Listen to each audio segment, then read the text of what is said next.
From LinkedIn News, I'm Leah Smart, host of Everyday Better, an award-winning podcast dedicated to personal development. Join me every week for captivating stories and research to find more fulfillment in your work and personal life. Listen to Everyday Better on the LinkedIn Podcast Network, Apple Podcasts, or wherever you get your podcasts. From LinkedIn News, I'm Jessie Hempel, host of the Hello Monday podcast. Start your week with the Hello Monday podcast. We'll navigate career pivots. We'll learn where happiness fits in. Listen to Hello Monday with me, Jessie Hempel, on the LinkedIn Podcast Network or wherever you get your podcasts. I want to let you know that my new book titled How to Have Difficult Conversations About Race is coming out September 13th. And after years of working with professionals just like you all around the world, I found that conversations about race are particularly challenging because of too much fear and too little confidence. More specifically, people struggle with the fear of discomfort, the fear of damaging relationships, the fear of being misunderstood, canceled, or ostracized for what they have to say. So who did I write this book for? The person who is passionate about changing the world and their organizations for the better, the leader who leads a diverse team, and the professional who wants to learn how to overcome the hidden barriers that make it tough to connect with people with a different background. Whether you consider yourself an ally or you just want to avoid making mistakes when discussing race, this book is for you. And as a listener, you know this already, but I'm going to say it again. I believe the best things in life are on the other side of difficult conversations. That's my motto, and that's why my goal is to help as many people as possible by making these difficult conversations easier. And after 6 years and 600 episodes of Negotiate Anything, I am asking for your support in this endeavor to make this world a better place. At the American Negotiation Institute, our goal is to change the world, and I am not afraid to say that. And this book plays a major role in that mission, and we would love to have your support as we try to make this book a bestseller, because if it hits that number, if it hits the bestseller list, that means more people will know about the message within that book. And if we hit the bestseller list, that means that we can get this message out to people all around the world, and we can't do it without you. So if any of this resonates with you and you want to join the mission, check out the link in the description of this episode to find out where you can buy your copy of How to Have Difficult Conversations About Race.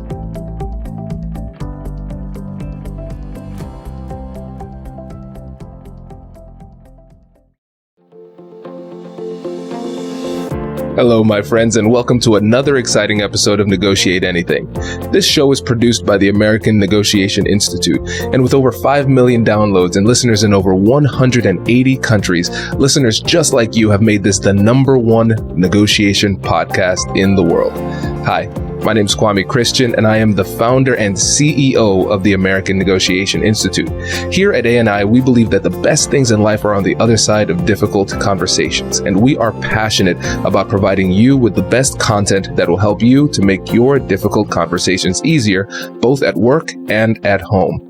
Lastly, I want to remind you that we offer consulting and conduct trainings, both virtually and in person, all around the world. Our focus is in 3 main areas. First, negotiation and conflict resolution. Second, leadership. And lastly, diversity, equity, and inclusion. Check the link in the description below to learn more about how we could work with you and your team. And now, without further ado, let's jump into the interview. Dean, thanks for joining us today. I'm happy to be here. Thank you for having me. Yeah, it's our pleasure. So how about you get us started by telling us a little bit about yourself and what you do? All right. Well, by day, I am a police officer. I'm a sergeant for a town that's about 30 minutes south of Boston called Stoughton. I wear a bunch of different hats. I do accreditation. I do training. I do public records requests. And I am also a defensive tactics instructor. And if that's still not enough, I'm also a member of the regional crisis negotiation team. Fantastic. When you started it off, it sounded like you were going to describe yourself as a superhero, which you did. By day, I'm this, but it sounds like by day, you're actually a superhero. Well, that's only by day. Well, what brings me here today is what I do the rest of the time, which I am the CEO of a company called Supply the Why. And one of the things that we do is we have podcasts that focus on having difficult conversations. Fantastic. So that's what brought us together. Absolutely. Yes. This is great. That's great. And so Supply the Why is the name of the podcast as well? So the name of the podcast is Difficult Conversations by Supply the Why, but Supply the Why is the actual company name. So, we do trainings and facilitate D&I conversations and whatnot as well. So we offer a lot of different products. That's great. So listeners, there will be a link in the description to both the podcast and the Supply the Why company as well in the description. So we're excited to share that too. I'm excited to have you on. This is going to be really great. And so what we're going to do is run through your framework that you've created for how to have difficult conversations. It's really well equipped for the most difficult type of conversations that we're having today. It seems to be race and politics. Those are the things that are coming up the most. But you were telling me before that this is something that is universally applicable as well. Absolutely, Kwame. I like to look at these 5 steps that to having a difficult conversation is, I call it a universal adapter. It is the Swiss Army knife of conversational tools. You can adapt it to race and politics, like you just said, but you can also use it for deciding what you want to have for dinner with your significant other, which I know in my house, that's one of the most difficult conversations that I have sometimes. Absolutely. No, this is great. This is great. And the thing that I love about the framework is just the simplicity, but also the broad applicability and the power. Right? Because a lot of times when you get into these conversations, you're absolutely lost. But now with this framework, you can actually follow the framework and know exactly what to do, what to say, and especially what mistakes you need to avoid too. Absolutely. Yeah. I'm super excited about presenting this, and I hope you see the value in these steps, and I hope that they help somebody out there. Fantastic. Well, let's start with the first one. So start small. Tell us about that one. All right. So the first step is super important because you want to start with a small number of people in these conversations. So again, this is geared towards having difficult conversations, in that I believe that some of the most difficult conversations are ones that are emotionally charged, or it's about a polarizing topic. All right. So what I like to do is I like to limit the number of participants, because what happens as human beings, Kwame, when we are involved in something that's emotionally charged, we tend to gravitate towards others that share our ideologies and our values. So when you embark in one of these conversations, and let's say there's 5 people that agree with you, and 10 people that don't agree with you, now the 10 people, they develop that pack mentality, and they are now attacking that 5, because that's kind of human nature. You gravitate towards situations that are comfortable, and you gravitate towards people that share your ideology. So that's why you want to start with a small conversation. One-on-one is optimal in these type situations. Yeah, it makes sense. It makes sense. I mean, when you think about any system, the more variables you add to the system, the more complex and complicated the system becomes. And these conversations are hard enough as they are, right? So we don't need to add that needless complexity. And we're seeing tribalism creep into these types of conversations more and more often, and it's becoming incredibly problematic and hard to manage. And I think this really simple solution here, starting small, is really powerful to push that away. 100%. And like you said, as you call it tribalism, I call it a pack mentality. Some people call it groupthink. But no matter what label you put on it, it is making people not want to have difficult conversations. It's actually pushing into the corners, and people are suffering from widespread avoidance. Absolutely. People just are going out of their way to avoid having conversations that we all need to have in order to move forward, especially in organizations. In order to have a well-run organization, you need to be able to have difficult conversations. Right. And something else that we have to consider too is the more people that are involved in these conversations, the more of a performance it becomes, right? So it's not necessarily even me and you talking to each other. It's me talking through you to the people who are around us, right? You see that all the time in the news. I think that's the perfect example. It's not a true dialogue, a true conversation. It's me signaling to my people, right, what it is that I believe. And the same thing happens in these conversations too. And so the next one is be realistic. So tell us about that one too. So be realistic. It seems a little vague, but roll with me on this. So you have to be mindful of the fact that you're most likely not going to solve a complex issue in one shot. All right. I call it conversational lasagna because there's layers.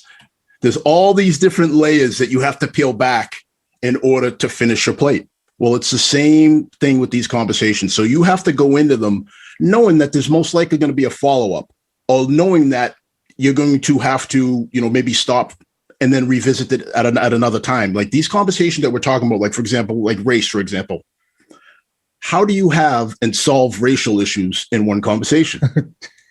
Well, and the answer is it's a loaded question. I'm asking because it's not possible. If someone out there figures out how to do it, contact me, Dean@supplythewhy.com. We'll get together and we'll make billions of dollars because we're marketing this thing, because it's not something that can be solved in one conversation. So you have to, the goal is you want to enact kind of like a butterfly effect of positivity.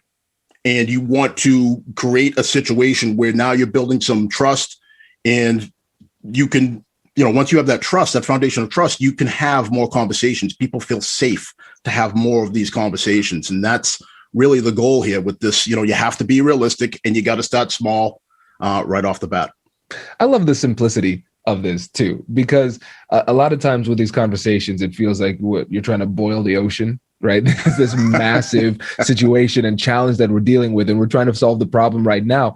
And then we wonder why we're so frustrated, and we wonder why we are frustrated repeatedly in all of these conversations we have. It's like, I can't accomplish my goal. Well, is your goal realistic? That's a legitimate question. It reminds me of a time when my son Kai, he was 2. I saw him in the backyard, standing on his little chair, reaching up into the sky, and I said, "Oh, Kai, what you doing there, buddy?" He says, "I'm trying to touch the moon." That's what he was trying to do. And I feel like a lot of these conversations, people try to touch the moon. They're trying to do something that is physically impossible to accomplish in this conversation, and just simply giving them the license to say, listen, we're not trying to solve everything. Let's be realistic about what we can solve. I think that makes people a lot more willing to actually engage in the conversation, because they can actually see the prospect of what could be a productive conversation or maybe some modicum of success. 100%. I mean, at the end of the day, it's just you're exchanging ideas and thought processes. And in order to do that, it's just like a highway. In order for cars and traffic to flow, the highway has to be free of obstruction. Right. And being unrealistic is a huge obstruction to your conversation. And it's one of those things that people don't think about. I think everybody knows it, like deep down inside, it. But sometimes until it's said or it's presented in such a way, you don't realize it. Absolutely. And so now we have that construct of being realistic. We understand that. Now let's make it practical. What does that actually look like in application in these conversations? All right. So in these conversations, you have to go in, like I said, with a realistic goal. So let's stick with police use of force. Let's go there. That is one of my specialties. One of the things I talk about, I teach it. And when you are trying to explain maybe a given situation, you have to be realistic in the fact that you can't say, well, why did the police do this? Couldn't they just shoot a knife out of a running person's hand? That seems pretty hard. Now, you're laughing because it sounds crazy to people that understand the difficulty of something like that. That's something that you see in movies and in old Westerns, and that becomes people's reality. Mm-hmm. They don't realize, like, if you've never handled a weapon before and you don't realize the complexity of handling a weapon, and then the rules that you're bound by as a police officer, in that you have to be cautious of your target and what's beyond it. So it's not even like you can just sit there and shoot. You have to, you can't just shoot at something and then not have an idea of where that bullet might go if it misses. Because if you put somebody that's downrange in danger, you can't take that shot. You're not supposed to take that shot. So just little things like that is part of being realistic. And that's when building this trust and having these one-on-one conversations helps, because I can then say, hey, listen, I understand what you're saying and I get it. In theory, force is ugly and it's not something that's attractive, but you have to understand all these little things that aren't readily apparent to an everyday citizen, and that's one of the things that's part of the realism you have to present to people when they're talking about options that might not exist. Right. And with that little case study that you provided there too, the thing that I liked about it was that you were not dismissive of the claim, right? You weren't dismissive of the claim. And you also said you understand where you're coming from. And you explained that you understand where they're coming from, right? So you're not just saying, oh, I understand. You know how people just say, I understand. It's like, no, I understand because you said this, right? I think that's brilliant. And at the same time, you're adding to it. It's kind of like the improv technique of yes and, right? So yes, that is a really good point. And another thing that we should consider is the complexity of the situation. For example, these variables, those type of things. So like you said, layers, we're adding to it gradually, but at the same time, you were really well, you approached it really well with not like just taking away a layer, just slapping away dismissively too, because that could be problematic as well. Absolutely. If I belittle somebody and I make them feel small for asking a question, which to me might seem like, wow, how do you not know this?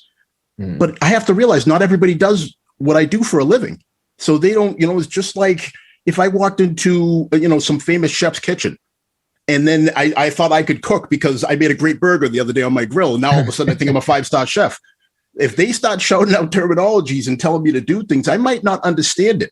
And it would make me never want to be in there again if someone smacked me verbally and said something that was hurtful or belittled me with the comment. So part of our tenets is we try to make sure that we embrace conversation and we make people feel comfortable in these conversations. It's paramount. Absolutely. Yeah, it's paramount, but we often forget it. Again, going back to what we were talking about with that pack mentality, when you see somebody from outside the pack, the first thing you say isn't just thinking about it from a primal level, right? Base human psychology. Mm-hmm. We're not saying, oh, that's a different person, let me welcome him in. Usually it's like, that's scary.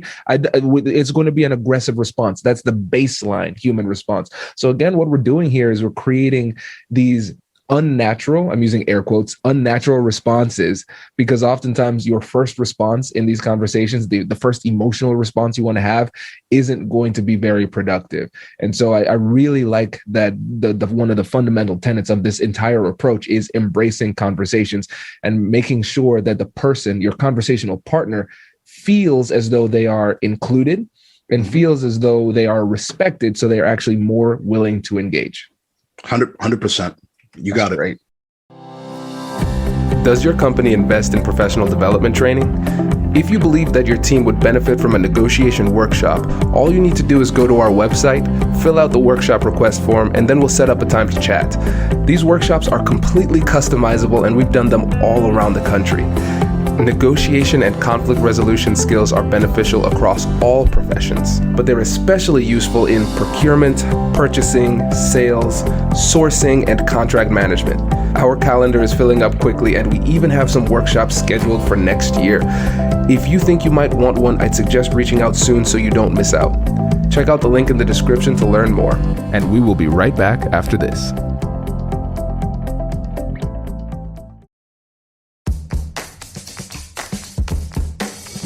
Hey you, I'm Andrew Seaman. Do you want a new job? Or do you want to move forward in your career? Well, you should listen to my weekly show called Get Hired with Andrew Seaman. We talk about it all, and it's waiting for you, yes you, wherever you get your podcasts. Brace the rudders! Raise the sails! Raise the sails! Captain, an unidentified ship is approaching. Over. Roger. Wait, is that an enterprise sales solution? Reach sales professionals, not professional sailors. With LinkedIn ads, you can target the right people by industry, job title, and more. We'll even give you a $100 credit on your next campaign.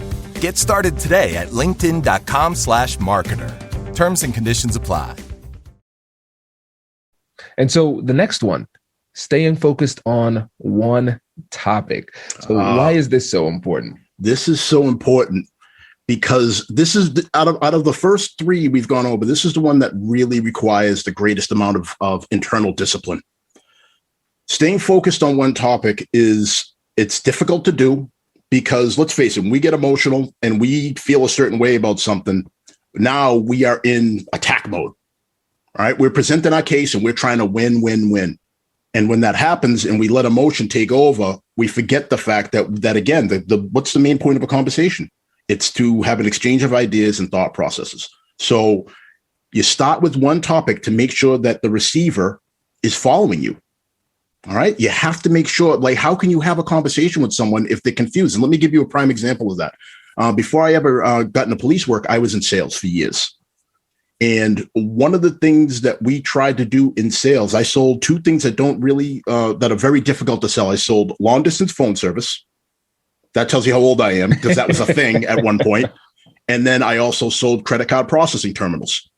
Those are two industries that people really don't understand how they work. So right off the bat, I'm starting off with a huge wall of defensiveness from people, because who wants to feel stupid? Nobody does. Nobody wants to feel stupid. Nobody wants to feel like you're not smart when someone presents something to you and they're really talking above your head. So that is when I really realized how important it was to stick with one topic, one component of what I was selling at a time, to make sure people were with me. So if I could get somebody to give me 30 seconds of their time, and I started really by asking what was important to them. Like, for example, we're talking about long distance service. Do you have anybody that lives outside of, say, 30, 40 miles away from whatever the mileage was back then? And people, of course, everybody says, yeah, I have an aunt or this. I said, all right, well, how often do you talk to them? How important is this to you? And then as soon as you do that, now I've made it about them. I've stuck with one topic. I've talked about, the amount of time they use it, what time of day they use it. And now I've built some trust, and now they're with me because I've brought them along in the conversation. Then I go into what the distances are for when the long distance kicked in. It kicks in after this distance. So if they live from this city and beyond all the way out to Japan, you're going to be paying a long distance service. And that's what I would do. And that's how you bring people on. So I just have taken that sales approach and I've applied it to my role as a supervisor, as a leader in a police department. Because again, sometimes when I have patrolmen or even people that are above me that don't do what I do, and they need to be brought up to speed, you start slow, you start with one topic, you offer people an opportunity to ask their questions and to be brought up to speed and to clarify, and then you move on together. It eliminates that talking at people because you're speaking with people. It's so important.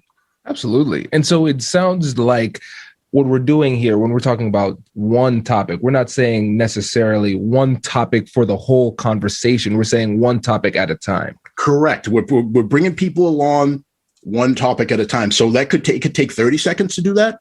You could end up having a meeting that's only about one topic. I mean, it depends on what you're talking about, and it depends on the gravity of the situation that you're discussing. Yeah. Okay. No, that makes a lot of sense. And now let's say we're in a conversation and we say, all right, I remember Dean told me one topic at a time. I got it. Now I'm going to try to do that. And I say, all right, so let's talk about this issue. But my conversational partner, the person on the other side, they are going all over the place. They're talking about 15 different things. It's even hard for me to keep track. So how do we address those situations where even though we're trying to talk about one thing, the other side is trying to go all over the place? I love this question. I'm so glad you asked me this, Kwame. One of the techniques that I like to use, I'm a very direct person, is I like to slow things down. So if the conversation turns into a verbal ping pong match and it's just going all over the place and you're having trouble keeping track, slow things down. Say, hey, Kwame, I understand that you have a lot that you want to talk to, you want to talk to me about, but let's stick to what we started with. You started out with this was your main thing that you wanted to talk about. So let's stay there for a little while because you kind of lost me. You were making some great points. I was following you, and then we moved on to something else. So would you mind slowing it down so I can follow where you're going with this? Empower them. Yeah. Oh, that's great. That's great. So listeners, let's break this down because that was a masterclass right there. Dean, you made it look so easy, but there were so many layers to this. Okay.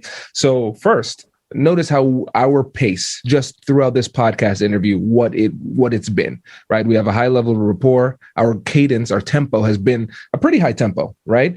But then in the example that you gave, when you said, I'm going to slow things down, you actually slowed down your rate of speech to convey that to the other person, slowing it down. And I'm assuming too, one of the benefits of this is not only the fact that it actually, in terms of time, slows it down, but also calms the person down. It was intentionally soothing with the way that you did that.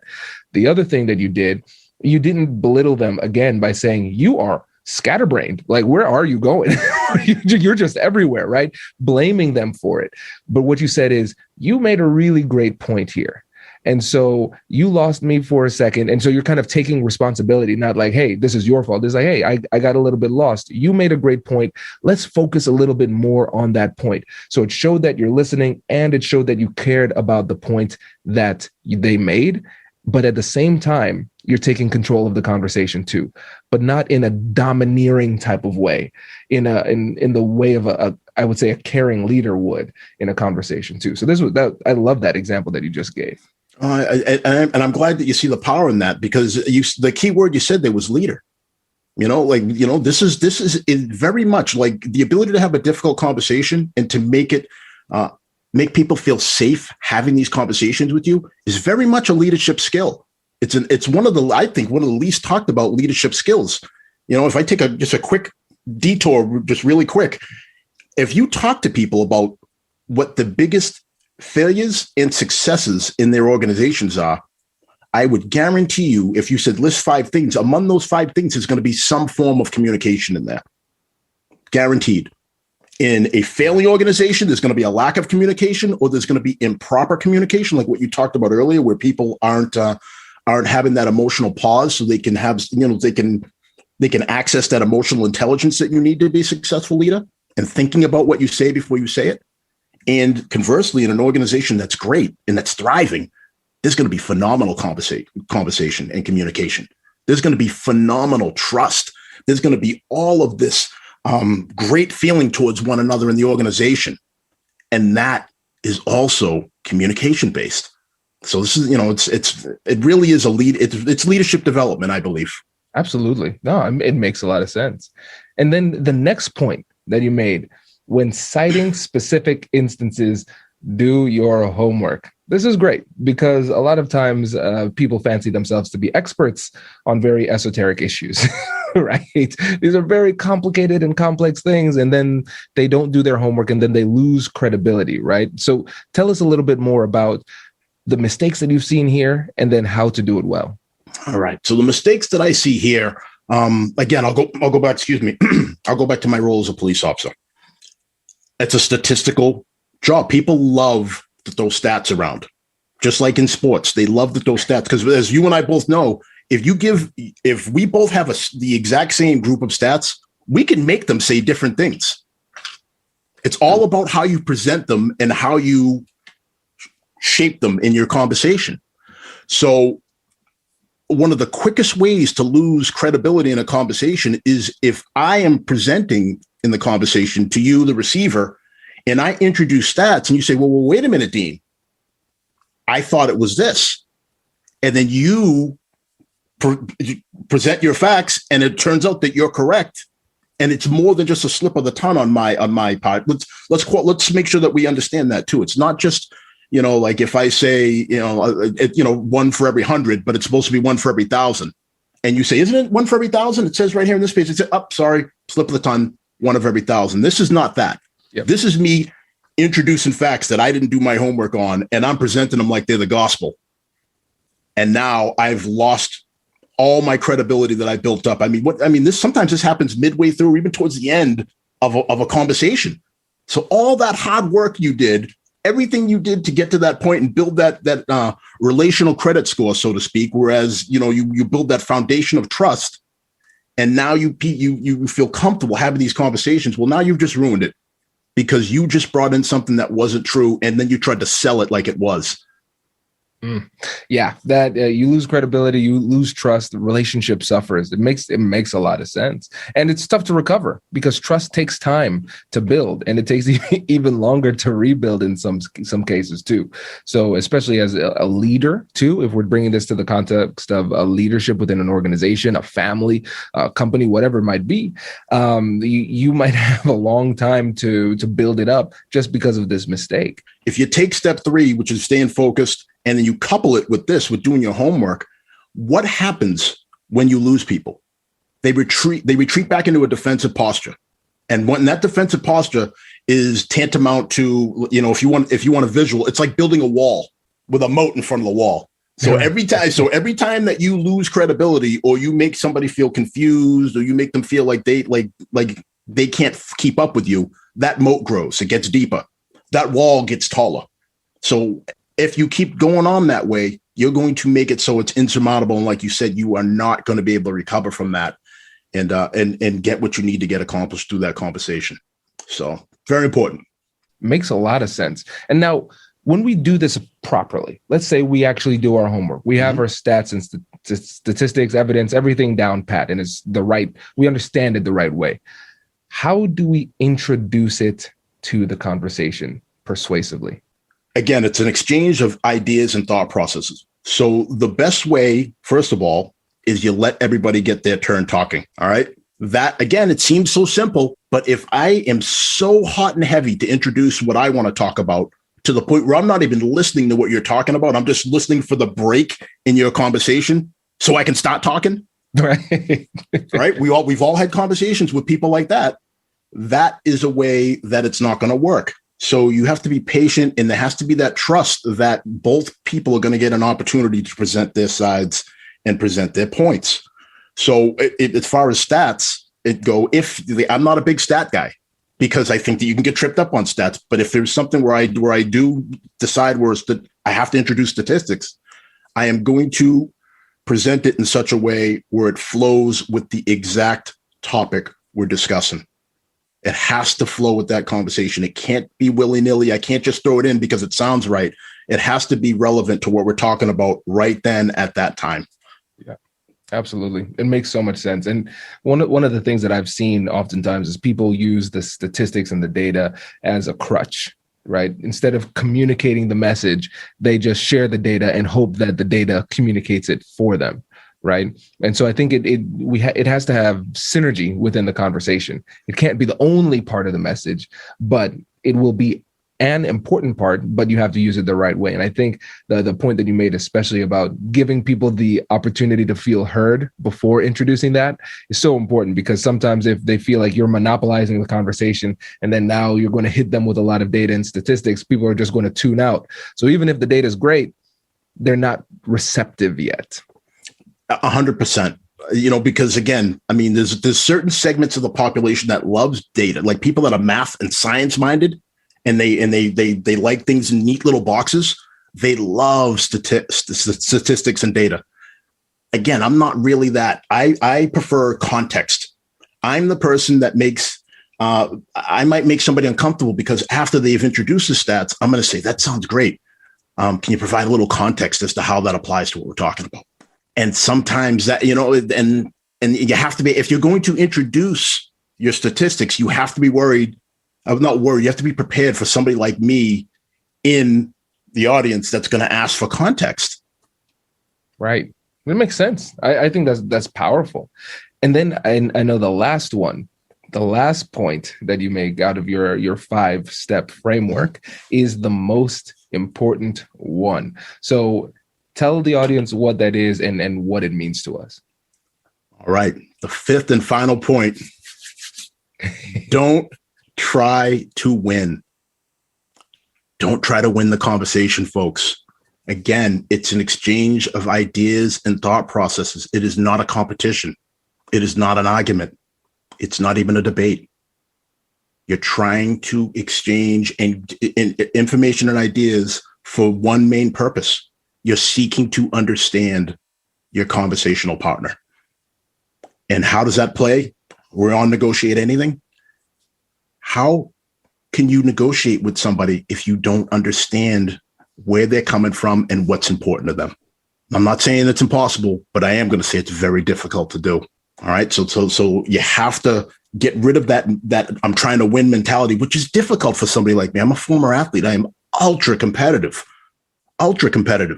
but this isn't that. This isn't the time for competitive. This is the time for you to take a deep breath, access your emotional intelligence, and really seek to understand the people that you're in these conversations with. That makes sense. And now let me play devil's advocate here. Please. Because somebody would say, well, Dean, You've been in sales. You're trying to close deals. Now you're in the academy, right? And so you're leading. You need people to do things. They might not be doing it now, and now you need them to do it. In crisis negotiation, right? They are doing something extremely illegal. You need them to stop doing that. So how can you accomplish that if you're not trying to win? Phenomenal question.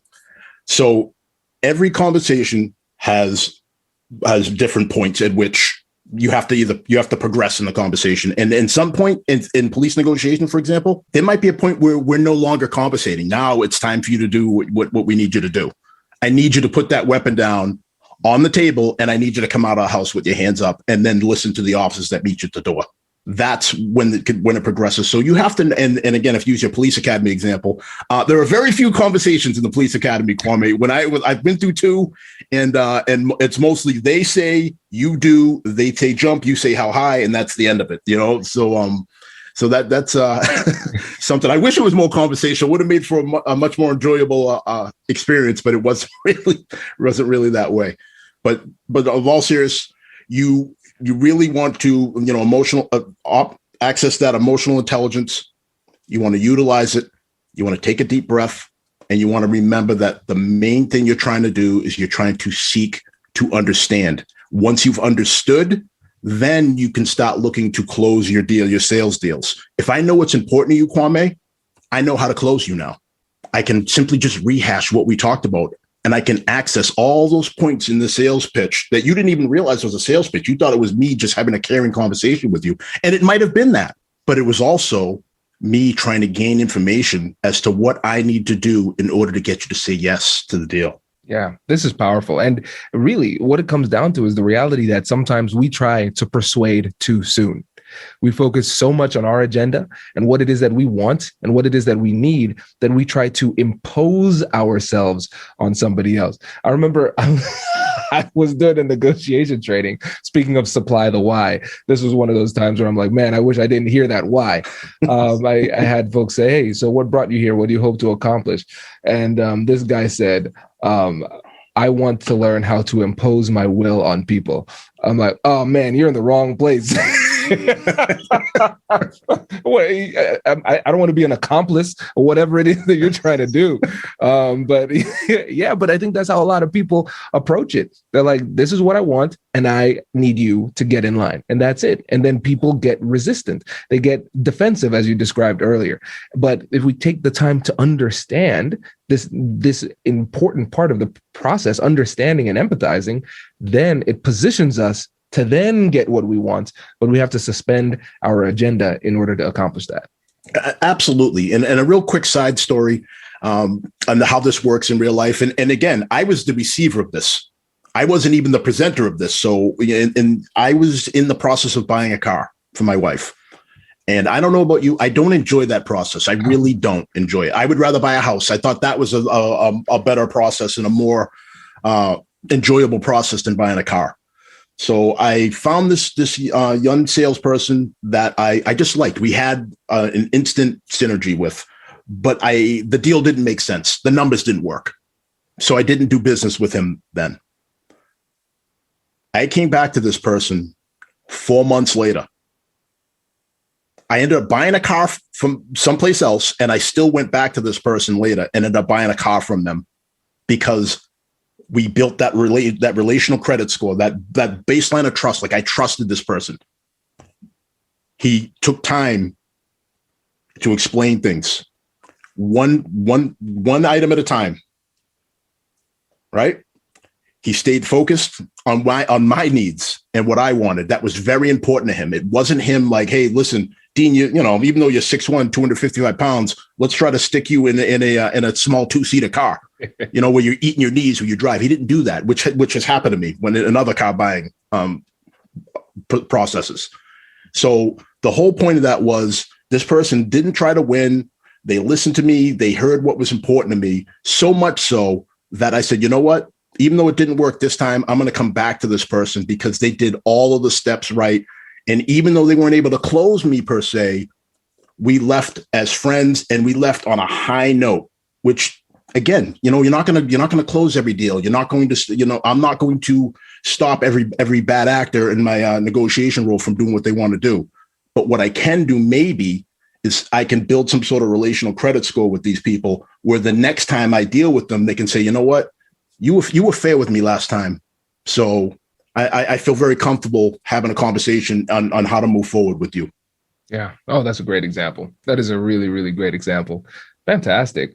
I know we're coming up on time, but I want to make sure that the listeners know who you are, what you do, and how they can get in touch with you. All right, everybody. Again, I'm Dean Jenkins, and I am here today from my company, Supply the Why. I have a podcast, which is every Monday night at 7 p.m. Eastern Standard Time on the Supply the Why Facebook page. I am on LinkedIn. I am on Instagram. And we have podcasts on all of your favorite major podcast platforms. So check us out, connect with me on LinkedIn, like the Supply the Why page, and let's get to know each other.